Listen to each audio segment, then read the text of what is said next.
jangling of a key ring that actually created the clinking and clanging of the Roman legions in the 1960 film Spartacus.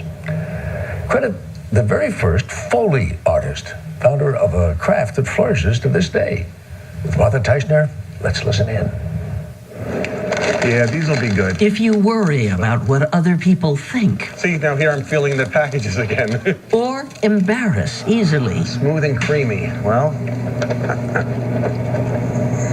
okay, you know what? I'm going to take them both. Because Don't go to the supermarket with Marco Costanzo. So do you go around feeling stuff everywhere you go? I do feel my food, yes. You're pawing the celery. Absolutely. It's nice celery. Yeah. No, he's not a chef. So what's the celery for? This is for the Big Lebowski.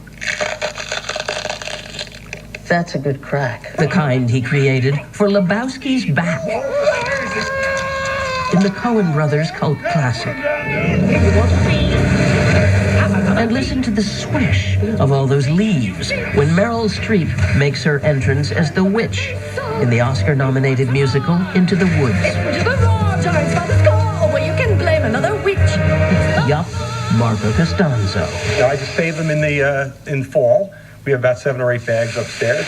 Costanzo is what's called a Foley artist, someone who reproduces the sounds for movies and television that the microphones barely pick up when they're recording dialogue. We make for making you rich.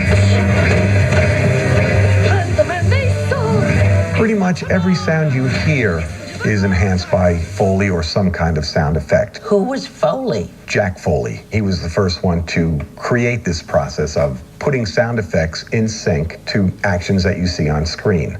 In 1929, Jack Donovan Foley improvised when Universal Pictures was frantically and secretly trying to turn a silent version of the musical Showboat into what would seem like one of those new talkies. With you by my side, darling, I know I shall conquer the world. For nearly 40 years, Foley perfected tricks of the trade, not so different from the ones used by Marco Costanzo. This is the snow pit. We use kosher salt because it's a little thicker, heavier grade of salt. Then I cover the whole thing with cornstarch. The cornstarch gives you that creaky sound, and with the salt underneath it, it just gives you a little bit of a thud sound. I do each individual footstep. I use my hands, and if you were to use your feet, you're just not going to get the detail. So the shooting scene in Foxcatcher was punctuated and made much more chilling by Costanzo's gloved hands in the snow pit. The key to making the action work, any action in Foley art, is perfect timing. As a child, I was always interested in magic. And I was known as Marco the Magician through my high school and college years. Being the magician, I had the eye-hand coordination. He was a business major in college, but an interest in film and television led him to an apprenticeship on the movie Sophie's Choice and his calling. Once I saw the Foley stage, I thought, yeah, this is a lot of fun. It was cool, and imagine getting paid to do things like that. You'd never guess, looking at this building in Northvale, New Jersey, the bizarre pack rat's paradise Costanzo presides over inside. So what do you call this place? This is the Foley stage. We've been here for 15, 16 years now. This looks like somebody's garage. It's a big junk palace. All these little metal containers, they all make nice little... By the end of this year, he figures he'll have created sound effects for nearly 500 movies. Right? Most of them right here. I'm sorry, I have no idea what that thing with the... Oh, let me Using show you. all this stuff. It has a beautiful sound. Listen to that. And this? My A-bomb. Once in a while, we need something that's very solid. Feel how heavy that is. I'm not gonna let go on It it. is heavy. Why do you have enough swords to start your own crusade? Well, we did work on Crouching Tiger, Hidden Dragon. This is one of those, but it's gone through the mill. Yeah. And, Bent.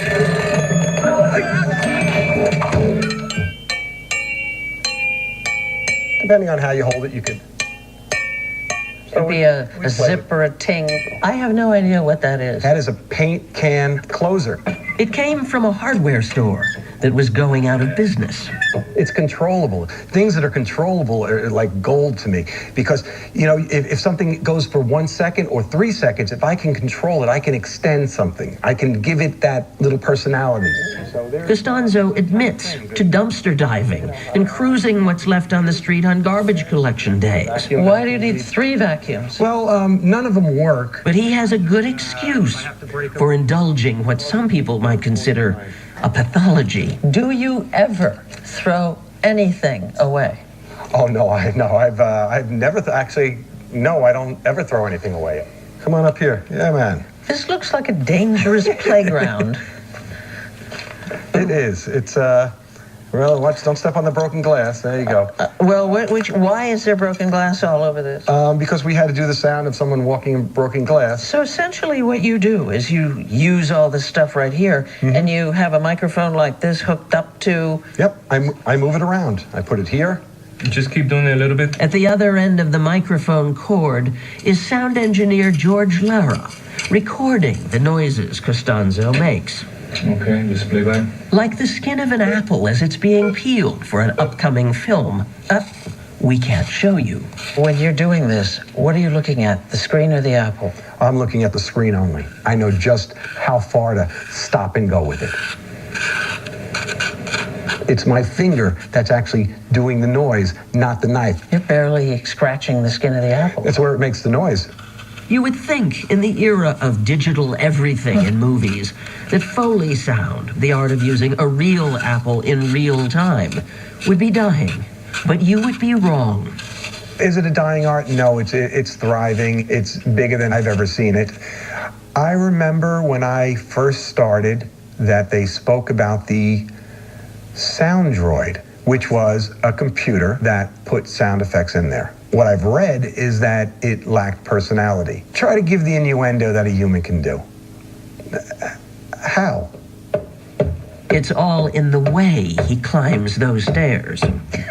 He's 55, but you can still clearly see the boy in him. Oops. Look at this whole jug. He's a consummate professional who still ponders whether he prefers honks or squeaks. I'm going to say I'm a big squeak fan. That said, he produces what he calls his magic table. See, so we use this for the carriages. Tree falling. It has made it in so many films, it's hard to even imagine. This rickety table is a big treasure. Yeah, this is yeah. See, and I have everyone signed. Philip Seymour Hoffman, Steve Buscemi, Meryl Streep. Wow. And then right next door, the squeaky chair. Foley artists weren't even given on-screen credit until the 1980s. And there's no Oscar category for what Marco Costanzo does. Imagine you're walking down a hall and you're trying to just hide. So his satisfaction is the fun of it. Yeah.